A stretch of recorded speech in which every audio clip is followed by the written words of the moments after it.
Well, hard though it is to believe, here we are talking about timetabling and planning for the academic year 2025-26.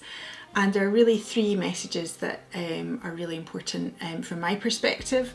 The first one is to say that based on the experiences we've had for the last 2 or 3 years, and people will be familiar of the ongoing efforts to improve the timetabling process for colleagues and for students, the three things will be, we really want to standardise and simplify the edit and prep part of this process. So that means really working as closely as possible with colleagues who are CMIS users before CMIS opens, and making sure that all those background processes are as refined and streamlined as we possibly can get them.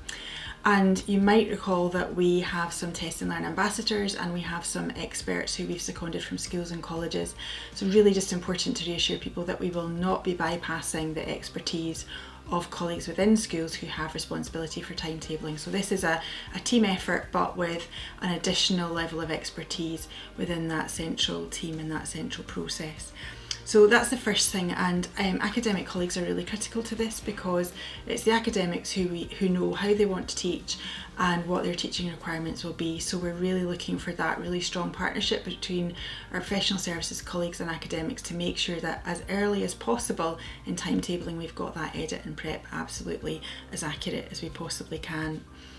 The next aspect, which is really critical, is student forecasting, and we are making some changes to how we forecast those student numbers, and we're going to, based on some modelling that has happened between PIA and elsewhere, be more reliant on trying to predict numbers based on historical patterns, and really tightening up that forecasting process, which we hope will both make things more accurate and save time for colleagues throughout that process.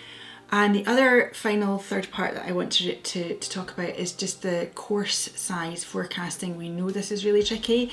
We know we've had to rely an awful lot on kind of people's instincts in the past and kind of prior experience, but there's been a lot of work going into that aspect of work during this last couple of years. And one of the significant changes is releasing earlier on in the process what we think those forecast numbers will be, so releasing them around February time so that they more firmly influence that edit and prep phase.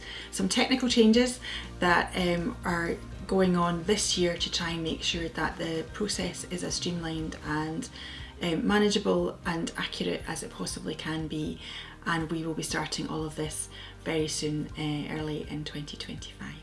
The last thing for me to say is really just to let you know that there will be roadshows planned for January, and to really encourage you to look out for those. They will be directed towards professional services staff and academic staff, and we know from hosting those last year that they were immensely helpful for everyone involved and really important in terms of helping us shape and enhance the process on an ongoing basis. So please keep an eye out for some internal comms news about the dates for those in due course.